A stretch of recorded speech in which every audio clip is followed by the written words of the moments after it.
یہ بات تو صاف ہے کہ تمہاری بیوی خود گئی ہے، تھانے دار نے کہا۔ اس سے یہ بھی ظاہر ہوتا ہے کہ اس کی کسی کے ساتھ آشنائی تھی۔ کیا تمہیں کبھی ایسا اشارہ نہیں ملا کہ وہ کون ہو سکتا ہے؟ اس نے کبھی ظاہر نہیں ہونے دیا تھا، ویجنتی کے خاوند نے جواب دیا۔ میں کچھ کہہ نہیں سکتا، خاوند کا نام میری ڈائری میں موجود نہیں، میں اسے ورما لکھوں گا۔ ورما جی، تھانے دار نے پوچھا، آپ کو بیوی واپس چاہیے یا زیورات اور رقم؟ میں نے ایسی بیوی کو واپس لے کر کیا کرنا ہے جو اتنی دھوکے باز نکلی؟ ورما نے جواب دیا، میں اسے حوالات میں دیکھنا چاہتا ہوں، مجھے زیورات اور رقم واپس چاہیے۔ میں اچھی طرح جانتا ہوں کہ کوئی خاوند یہ برداشت نہیں کر سکتا کہ مشہور ہو جائے کہ اس کی بیوی اس کی بجائے کسی اور کو چاہتی ہے۔ تھانے دار نے ورما کو غور سے دیکھتے ہوئے کہا، اگر آپ کی سوچ بھی ایسی ہے تو یہ سوچ ذہن سے نکال دیں، آپ کو کسی نہ کسی پر شک ضرور ہوگا۔ ایک آدمی پر شک تو ہے، ورما نے جواب دیا، لیکن وہ یہاں نہیں، وہ فوج میں کیپٹن ہے اور برما فرنٹ پر ہے، اس کا نام رتن کمار ہے۔ اس پر کیسے شک ہوا؟ تھانے دار نے پوچھا، ذرا صاف صاف بات کریں۔ کیپٹن رتن کمار یہیں کا رہنے والا ہے۔ ویجنتی اور رتن کمار کے باپ الہ آباد کچھ عرصے رہے ہیں۔ رتن کمار اور ویجنتی وہیں کالج میں پڑھتے ہیں اور وہیں سے دونوں کا میل ملاپ شروع ہو گیا تھا۔ یہاں جبل پور میں آ کر بھی ان کا میل ملاپ جاری رہا۔ ویجنتی مجھے اچھی لگتی تھی، میں نے اپنی ماں کو بتایا تو وہ میرے باپ کو ساتھ لے کر ویجنتی کے گھر چلی گئی۔ ویجنتی کے والدین بہت خوش ہوئے۔ یہ پتہ چلا تھا کہ رتن کمار بھی ویجنتی کو حاصل کرنے کی کوشش کر رہا تھا، لیکن وہ فوج میں تھا اور میں یہاں موجود تھا۔ مجھے ویجنتی اس وجہ سے مل گئی کہ رتن کمار کا خاندان روپے پیسے کے لحاظ سے میرے خاندان کے مقابلے میں کمزور تھا۔ ہمارا زمیندارہ بھی ہے اور آڑھت بھی ہے۔ مختصر یہ کہ آپ کو ویجنتی مل گئی، تھانے دار نے کہا۔ اس کے باپ نے پنڈت سے پوچھا تھا، ورما نے کہا۔ پنڈت جی نے حساب کتاب جوڑ کر اور ہم دونوں کے ستارے دے کر بتایا تھا کہ دونوں کے ستارے اور برج ملتے ہیں۔ شادی کا شبھ دن انہوں نے ہی بتایا تھا۔ ان باتوں کو چھوڑو، تھانے دار نے کہا، ستاروں نے برج بدل لیے ہوں گے، یہ بتائیں کہ آپ کی بیوی کا آپ کے ساتھ برتاؤ کیسا رہا؟ ویسا نہیں تھا جیسا ہونا چاہیے تھا، ورما نے جواب دیا۔ بیوی تو خاوند کی جوتی ہوتی ہے، لیکن یہ کالج میں پڑھی ہوئی لڑکی تھی اور الہ آباد میں رہ کر آئی تھی، خوبصورت بھی تھی، یہ گھروں کے دستور کو مانتی ہی نہیں تھی، میری ماں کی خدمت کو بھی اچھا نہیں سمجھتی تھی، مطلب یہ کہ آپ کے قابو سے باہر تھی۔ تھانے دار نے کہا، میں صرف یہ معلوم کرنا چاہتا ہوں کہ وہ آزاد خیال تھی اور اس کا دل تمہارے گھر میں نہیں لگتا تھا۔ اس گفتگو سے حاصل یہ ہوا کہ ویجنتی نے ورما کو دلی طور پر قبول نہیں کیا تھا۔ تھانے دار کے بہت سارے سوالوں کے جو اس نے جواب دیے ان سے یہ ظاہر ہوتا تھا کہ کیپٹن رتن کمار پر جو شک کیا جا رہا ہے وہ اتنا پختہ نہیں کہ تفتیش کا رخ اس کی طرف کر دیا جائے۔ یہ مانا جا سکتا تھا کہ گمشدہ لڑکی کا تعلق رتن کمار کے ساتھ تھا۔ تھانے دار کا اپنا خیال یہ تھا کہ لڑکی چونکہ روشن دماغ تھی اور ورما کا خاندان زراعت پیشہ اور قدیم خیالات کا تھا، اس لیے لڑکی کا اس خاندان میں دل نہ لگنا قدرتی بات تھی۔ لیکن کیپٹن رتن کمار تو آپ کے ہی بیان کے مطابق برما فرنٹ پر ہے، تھانے دار نے کہا، اس لیے اس پر شک کرنا صحیح معلوم نہیں ہوتا۔ اگر وہ کسی چھاؤنی میں ہوتا تو اسے شامل تفتیش کر لیتے۔ 1.5 پونے 2 مہینے گزرے، رتن کمار 1 مہینے کی چھٹی آیا تھا۔ ورما نے کہا، میں یہ نہیں کہتا کہ ویجنتی اسی کے ساتھ گھر سے نکلی ہے، میں آپ کو بتا رہا ہوں کہ میں اسی ایک شخص کو جانتا ہوں جس کے ساتھ ویجنتی کا میل ملاپ تھا۔ مثلاً وہ چھٹی آیا تو ویجنتی 7-8 روز اپنے ماں باپ کے گھر رہی۔ مجھے اطلاعیں ملتی رہیں کہ وہ رتن کمار کے گھر جاتی رہی ہے۔ پھر وہ میرے گھر میں آئی تو 2 مرتبہ رتن کمار کے گھر گئی تھی۔ آپ کے ساتھ رتن کمار کے تعلقات کیسے تھے؟ تھانے دار نے پوچھا۔ بہت اچھے، ورما نے جواب دیا، جیسے 2 دوستوں کے ہوتے ہیں۔ وہ جب میرے گھر آتا تھا تو ویجنتی بہت خوش ہوتی تھی۔ یہ کہہ کر ورما چپ ہو گیا اور کچھ سوچنے لگا، پھر بولا، نہیں، رتن کمار ایسی حرکت نہیں کر سکتا۔ اس کی دوستی اور محبت کو دیکھتا ہوں تو اس کے خلاف شک صاف ہو جاتا ہے۔ میں بھی آپ کو یہی سمجھانا چاہتا ہوں، تھانے دار نے کہا۔ رتن کمار آپ کا دوست ہے یا نہیں؟ اس نے لڑکی کو لے کر جانا ہی کہاں ہے؟ معلوم ہوتا ہے کہ یہ کوئی اور آدمی ہے جسے آپ نہیں جانتے۔ کیا ایسا تو نہیں ہے کہ ویجنتی کے اپنے ماں باپ نے آپ کے زیورات ہضم کرنے کے لیے کوئی چکر چلایا ہو؟ اگر آپ ذرا سا بھی شک کریں تو میں ان کے گھر کی تلاشی لے لوں گا۔ نہیں، اس نے بڑی سختی سے کہا، لڑکی جیسی بھی تھی، اس کے ماں باپ ایسے نہیں۔ وہ تو خوش تھے کہ ان کی بیٹی اچھے گھر میں چلی گئی ہے۔ تھانے دار نے بہت کوشش کی کہ لاپتہ لڑکی کے خاوند سے کوئی اشارہ مل جائے، لیکن کچھ بھی نہ ملا۔ پھر اس نے ورما کو باہر بھیج کر اس کے باپ کو بلایا۔ وہ بوڑھا آدمی تھا، چونکہ ان کا اتنا زیادہ مال نکل گیا تھا، اس لیے بوڑھا ہندو کام کی کوئی بات کرنے کے بجائے واہی تباہی بکتا رہا۔ کبھی ویجنتی کے باپ کو برا بھلا کہتا، کبھی ویجنتی کو گالیاں دینے لگتا۔ تھانے دار اس سے کچھ پوچھتا، وہ ایسے جواب دیتا جو تفتیش کے کام نہیں آ سکتے تھے۔ اس کے بعد ویجنتی کے باپ کی باری آئی۔ وہ روتا زیادہ اور بولتا کم تھا۔ خلاف توقع اس نے اپنی بیٹی کے حق میں کوئی بات نہ کی۔ اس نے ویجنتی کی عادتوں کے متعلق ایک اور انکشاف کیا، یہ کہ کالج میں جا کر لڑکی کا ذہن انقلابی ہو گیا تھا۔ انقلابی کا مطلب یہ تھا کہ وہ ہندوستان کی آزادی کی باتیں کرتی تھی اور اس قسم کی سکیمیں پیش کرتی تھی کہ انگریزوں کے خلاف زمین دوز کارروائیاں کی جائیں۔ اس کے ساتھ ہی وہ کمیونسٹ خیالات کی ہو گئی تھی اور اس قسم کی باتیں کرتی تھی جیسے وہ مزدوروں کو کارخانوں کا مالک اور مزدوروں کو جاگیردار بنانا چاہتی ہیں۔ آپ اس قسم کے لوگوں کو یقیناً جانتے ہوں گے۔ ایسے لوگ ہاتھ پاؤں ہلائے بغیر اس طرح کی باتیں کیا کرتے ہیں جیسے آسمان کو نیچے لے آئیں گے اور زمین کو اوپر لے جا کر وہ آسمان بنا دیں گے۔ یہ لوگ مزدور اور کسان کے غم میں ہی بولتے رہتے ہیں۔ جب ویجنتی کے باپ نے یہ انکشاف کیا تو تھانے دار نے باپ کو باہر بھیج کر ورما کو بلایا اور اسے پوچھا کہ یہ انکشاف کہاں تک سچ ہے۔ یہ تو میں نے آپ کو بتایا ہی نہیں تھا۔ ورما نے کہا، مجھے ایسے ہی لیکچر دیا کرتی تھی کہ اپنے مزاروں پر زیادتی نہ کیا کرو اور زمین کی پیداوار کا زیادہ حصہ انہیں دیا کرو اور خود تھوڑا رکھا کرو، کیونکہ یہ ان کے خون پسینے کی پیداوار ہوتی ہے۔ میں نے اسے کئی بار کہا تھا کہ تم اتنے قیمتی کپڑے پہنتی ہو، یہ کسانوں اور مزدوروں کی لڑکیوں کو دے دو اور خود خدر پہنا کرو۔ اس کے پاس ایک ہی جواب تھا کہ اس طرح ان غریبوں کا دماغ خراب ہو جائے گا۔ مختصر یہ کہ لڑکی انقلابی ذہن رکھتی تھی اور سمجھتی تھی کہ جو علم اور عقل اس کے پاس ہے وہ کسی اور کے پاس نہیں۔ انقلاب کے معاملے میں وہ بہت جذباتی تھی۔ ورما جی، تھانے دار نے کہا، وہ کسی آشنا کے ساتھ نہیں گئی، وہ اپنے جیسے کسی انقلابی کے پاس چلی گئی ہے اور وہ بہت خراب ہوگی۔ میں ان انقلابیوں کو جانتا ہوں۔ تھانے دار نے ویجنتی کے خلاف چوری کے الزام میں FIR تحریر کی اور سب کو رخصت کر دیا۔ میں جب بعد میں اس تھانے دار سے ملا تھا تو اس نے کہا تھا کہ وہ پہلے روز ہی سمجھ گیا تھا کہ اس لڑکی کو ڈھونڈ نکالنا آسان نہیں ہوگا بلکہ ناممکن کی حد تک مشکل ہوگا۔ تھانے دار نے اپنے مقبروں کے علاوہ ویجنتی اور ورما کے محلوں کے معززین کو بلایا اور ویجنتی کے متعلق اور دونوں خاندانوں کے متعلق معلومات حاصل کی۔ کسی نے بھی یہ نہ کہا کہ ویجنتی اچھی لڑکی تھی، لیکن یہ بھی کوئی نہ کہہ سکا کہ فلاں آدمی کے ساتھ اس کے تعلقات اس قسم کے تھے۔ اس کی خوبصورتی سے ہر کوئی متاثر تھا۔ وہ اتنی آزاد خیال تھی کہ اس کی باتیں دوسروں کو اس شک میں ڈال دیتی تھی کہ لڑکی چال چلن کی صحیح نہیں۔ معززین میں سے 2 نے یہ بتایا کہ ورما کا جوڑ تو اس کے پاس ملتا ہی نہیں تھا۔ تھانے دار نے کیپٹن رتن کمار اور ویجنتی کے تعلقات کی بات کی تو ان میں سے زیادہ تر آدمیوں نے تصدیق کی کہ رتن کمار اور ویجنتی کے آپس میں گہرے مراسم تھے جن پر شک کیا جا سکتا تھا، لیکن اس بات کو کوئی بھی تسلیم نہیں کرتا تھا کہ وہ رتن کمار کے پیچھے چلی گئی ہے۔ رتن کمار کے متعلق باتیں ہوئی تو معلوم ہوا کہ 1.5-2 مہینے پہلے وہ جو چھٹی پر آیا تھا وہ چھٹی اسے انعام کے طور پر یا آرام کے لیے دی گئی تھی۔ انعام اس کا کارنامے کا دیا گیا تھا کہ برما فرنٹ پر وہ جنگی قیدی ہو گیا تھا۔ 1 مہینے بعد کیپٹن رتن کمار بہت ہی بری حالت میں واپس اپنے مورچوں میں آ گیا۔ اس کی وردی بالکل پھٹی ہوئی تھی، چہرہ بری طرح مرجھایا ہوا تھا اور اس کے جسم پر خراشیں بھی تھیں۔ برما کے جنگلات بہت گھنے تھے اور یہ سارا جنگلاتی علاقہ پہاڑی تھا۔ اس میں سے راستہ تلاش کر کے گزرنا بہت ہی مشکل کام تھا۔ یہ تو بہت بڑی بہادری تھی کہ وہ جاپانیوں کی قید سے فرار ہو کر آیا تھا۔ اس نے بتایا کہ قیدیوں کو ابھی پیچھے قیدی کیمپ میں نہیں لے گئے تھے، جاپانیوں نے انہیں اپنے مورچوں کے ذرا پیچھے رکھا تھا۔ دراصل یہ وہ وقت تھا جب انگریزوں اور امریکیوں نے جوابی حملہ کیا تھا اور جاپانی فوج پیچھے ہٹ رہی تھی۔ جاپانیوں کی حالت اچھی نہیں تھی۔ کیپٹن رتن کمار کو بھاگ نکلنے کا موقع مل گیا اور وہ بھاگ گیا۔ اسے پیچھے اسپتال میں بھیج دیا گیا تھا جہاں اس کا علاج معالجہ کیا گیا اور اس کے بعد اسے آرام کرنے کے لیے 1 مہینے کی چھٹی دی گئی۔ مخبروں اور دیگر لوگوں میں سے کوئی بھی سراغ نہ ملا کہ وہ آدمی کون ہو سکتا ہے جس کے ساتھ ویجنتی گھر سے نکل گئی۔ کچھ دن اور گزر گئے۔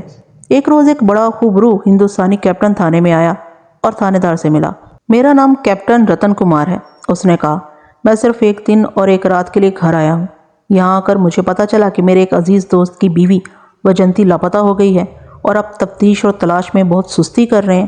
آپ کو معلوم ہونا چاہیے کہ انگریزوں کی حکومت ہندوستانی فوجیوں کا کتنا زیادہ خیال رکھتی ہے۔ اگر میں نے اپنی ریجمنٹ کے کمانڈنگ آفیسر کی معرفت سول گورنمنٹ کو لکھوا دیا تو آپ اندازہ کر سکتے ہیں کہ آپ کے خلاف کس قسم کی کارروائی ہو سکتی ہے۔ اپنی تفتیش تیز کریں۔ تھانے دار پر اس کیپٹن کا رعب طاری ہو گیا اور اس کے ساتھ ہی اس کے ذہن میں یہ جو شک ڈالا گیا تھا کہ گمشدہ لڑکی کیپٹن رتن کمار کے ساتھ گئی ہوگی نکل گیا۔ اس نے کیپٹن رتن کمار کو اس کیس کی اور اپنی تفتیش کی پوری تفصیل بتائی اور اسے سمجھانے کی کوشش کی کہ لڑکی کی تلاش اتنی آسان نہیں جتنی وہ سمجھتا ہے، لیکن کیپٹن رتن کمار اس کی کسی بات کو مان ہی نہیں رہا تھا۔ وہ تھانے دار کو دھمکیاں دے کر چلا گیا۔ شام کے وقت کیپٹن رتن کمار گمشدہ لڑکی کے خاوند برما کو ساتھ لے کر پھر تھانے آیا اور تھانے دار کے ساتھ اسی طرح باتیں کی جس طرح پہلے کر گیا تھا۔ انسپیکٹر، اس نے تھانے دار سے کہا، یہ مسٹر ورما ہیں، آپ انہیں اچھی طرح جانتے ہیں، ان کی بیوی فوری ملنی چاہیے، میرے بعد یہ آپ کے پاس آتے رہیں گے۔ تھانے دار کی بھی آخر کوئی حیثیت تھی۔ اس نے سوچا کہ اس کیپٹن سے بھی ویجنتی کے متعلق کچھ پوچھ لیا جائے۔ کیپٹن رتن کمار صاحب،